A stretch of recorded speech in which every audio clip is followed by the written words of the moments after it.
One of the best pieces of advice that I've ever gotten as a music producer was to get in front of the camera. It makes you more than just some random person online. It makes you someone that people can connect to. I do it on YouTube. I get in front of the camera. I think it's a great platform, YouTube, for discoverability and for getting paid as a creator. That's why I recommend the same advice. Get in front of the camera, make some videos. The thing about YouTube is it's not that easy to make videos. You have to learn a bunch of new skills that you don't really have as a music producer. You have to come up with interesting concepts. You have to be able to talk on camera. You have to have good video editing, lighting and audio, and Photoshop. You got to learn a bunch of skills that you really didn't have to before. I personally love the behind the scenes stories of other creators, but the thing is they only do them when they're really big. They'll hit 100,000 subscribers and be like, this is how I got to 100,000 subscribers on YouTube. And as someone just starting out, it's not really that helpful. It's harder to relate to. That's the hole I'm trying to fill with this video. Hopefully maybe turn it into a series as the channel grows. This is how I went from 0 to 5,000 subscribers.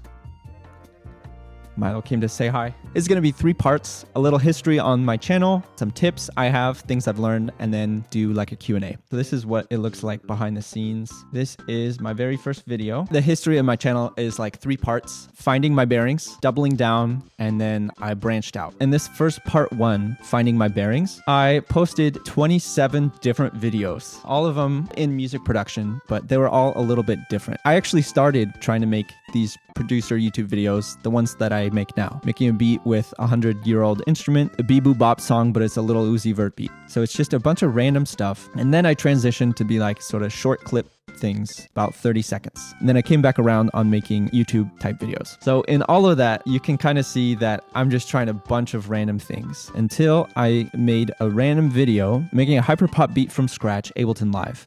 This is a new section. This is part 2. This is doubling down. You tried a bunch of different things and this thing worked. What do? You make a bunch more of that thing. This video got 20 times the amount of plays that I got in previous videos. I looked it up yesterday. In a month, it got 400 views, which was 20 times the amount of views I was normally getting. And these were all from just random people getting recommended the video. So in this next section, I doubled down. I eventually started posting more often. I had been posting whenever I could, which was sometimes every 2 weeks, sometimes every week. I eventually posted once a week, and it was all hyperpop all the time. I just stuck with it, and I eventually landed on a thumbnail style, which is just the colorful stuff. Q1 of 2022 is when I actually started monetizing the channel. In order to do that, you have to have 1,000 subscribers and 4,000 hours watch time. To me, I got the subscribers first and then the watch time second. I think I had 3,000 subscribers once I actually hit the watch time requirement. And then I started a series of how-to. So that's another thing that's really helpful, is starting a series, just how to XYZ, how to XYZ. And so in this entire period, I posted 49 videos basically every single week, and it ended up working really well. I went from 84 subscribers when I posted the very first hyperpop video to 4,200 subscribers, all just from staying consistent in this one topic. And from there, I reached a certain point. I had been posting these videos for a little more than a year. And then I said, you know what? The educational type videos, they're okay. But what really makes me happy is making a video that I could show my best friend, or that I could show anyone and they would enjoy it. It's not just educational. And so that's when I started this kind of third thing that I'm in right now of branching out again. I didn't want to just be the tutorial tips and tricks guy. That's okay for a little bit, but it wasn't making me happy. I wanted to make entertaining stuff. And so that's when I started getting more YouTube-y with my titles. This is the one that I mark the transition. Making a beat, but all the instruments are chaotic. It started working sometimes. Sometimes it didn't. I was making challenges, making a beat, but there's some sort of twist to it. Making hyperpop with 1% guitar skill. Remixed a Ludwig thing, made my own Wii type beats, which did surprisingly well, which I was happy about. And I was just trying non-hyperpop videos. For example, am I smart enough to get into music school? I think it's a great video, but a lot of people didn't click it, so whatever. It's fine. Worth a watch if you want some content out there. And then I started doing some other stuff. So like this is lo-fi. This is talking about making money as a music producer. That Chaotic Instruments video was fun as hell. Yeah, thank you. I really liked it. I ended up changing that thumbnail like 5 or 6 times because it didn't really perform that well. And I'm really happy on the dog one that it ended up on. I just think it looks really cute. And I like the idea of just having one color for my thumbnails. And I finally got something that worked for that. So that's the history of my channel up until this point. Time to go into part 2. This is what has worked for me as a YouTuber, general YouTube advice. I've got 5 points I'm going to talk about. The first is branching out and doubling down. You don't really know what's going to work. So you have to be kind of scientific and have just a bunch of different tests that are going to figure it out for you. Make a bunch of videos that are the same, but a little different. Like I was saying in the beginning of my video, I was just trying a bunch of random different things. One thing popped off, so I doubled down on it. Point 2 is only make videos that you are really okay with making 100 times again. Because if it blows up, you're gonna only wanna make those videos. And if it's not really something that you enjoy, you're not gonna have a great time. So the original videos I posted were like tips and tricks. I don't like being tips and tricks guy. And I also knew that I wasn't gonna be happy making stuff like that. So I switched to more like a beat making video. And that's something I was more happy with. Point 3 is it's all in the idea. So if you're gonna be making a YouTube video, the first thing you should do is start with a solid idea. So this is title and thumbnail. Have in your mind what you're gonna make. So for example, this video right here, I started with the title, how many Spotify streams do you need to make minimum wage? So like a very beginner mistake would be to make a video and then make the title thumbnail and make the title and thumbnail like a summary. The whole video is about like music revenue streams, but this is much more clickable and it's like addressed immediately in the video. Point 4 I've got from my YouTube tips. Yeah, I know, tips and tricks guy once again. Less is more. So this applies to a bunch of different things, but less is more. Video edits and with video length. When you go on YouTube, one of the reasons you click on a video is the video length. But also like video length as in like, are you able to keep people's attention? Are you able to like be snappy with it? If you can cut it out and it still makes sense, you gotta cut it out. Same with like text on thumbnails and memes and edits. Less is more.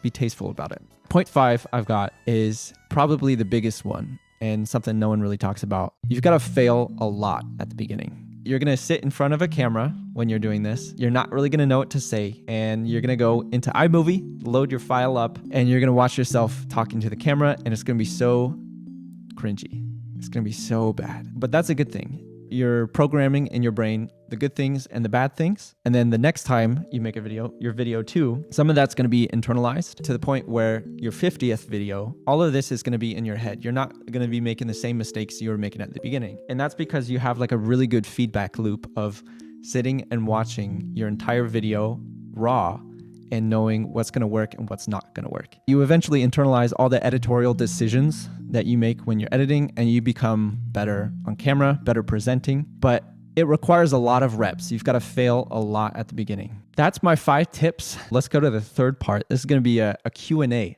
I started off the Q&A by asking my girlfriend if she had any questions. I have 3 that she asked. So the first is, how long did it take? This is a good question. My first YouTube video that was not like a beat that I posted, January 18th, 2020. From that day until I hit 5,000 subscribers, which I did on August 28th, it was 2 years and 7 months. It's a very long time. In terms of videos, it took 87 videos to get to 5,000 subscribers. It might take you a different amount depending on how hard you work at it, but that's how long it took. 2 years and 7 months and 87 videos. The split is a bit different. It's a long time to get to 1,000, but it took really short time to get to 5,000 after that. I counted it up yesterday when I was preparing for this. A year and 10 months to get to 1,000 subscribers, and then 9 months to get from 1,000 to 5,000.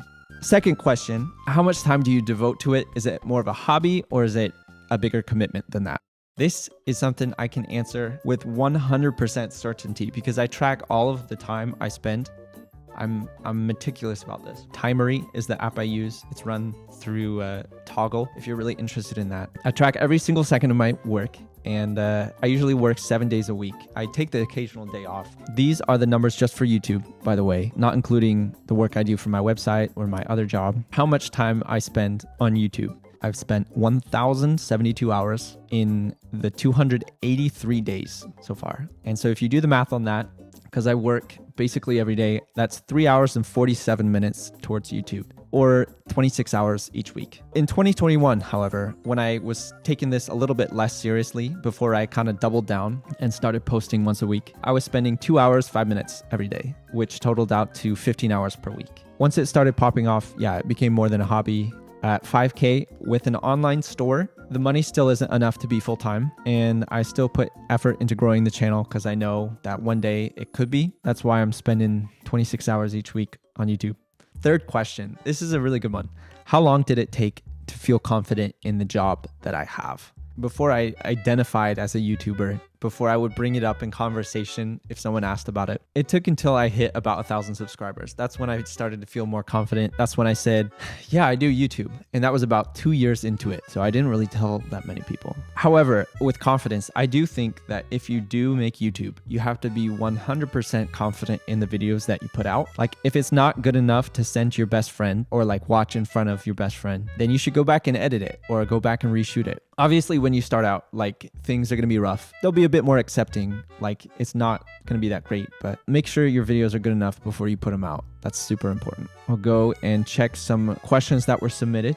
Have you noticed an uptick in viewership since posting polls a lot through YouTube? Not necessarily, but I really like doing it because it's a place for people to like come together when I'm not able to post a video every single day. The polls are fun, so I like doing them. How do you keep going every day even after you know what you're making is trash? P.S. I'm talking about myself, not you. How do you keep going if it's not sounding good? I used to be the guy that was just like, hey, I'm gonna start a new project. Ever since like 2020, I said, I am not gonna be the start a new project guy. I'm gonna be the guy who finishes every single thing that I start. Even if it takes just deleting everything in the project or like deleting most of the stuff in the project, I'll do it. A big thing I do is I'll look at reference tracks if I'm stuck, because if someone else has done it, then you know it's possible. How long have I been producing? So I started producing music 2014, I think, but I didn't really start taking it seriously for a while. It was something I did on the side while I was in school. In 2019, I started taking it seriously in terms of the amount of time I spent and treating it more like a job. I'd built up a lot of skills at that point. I could justify spending that amount of time on it. Let's go for Ableton versus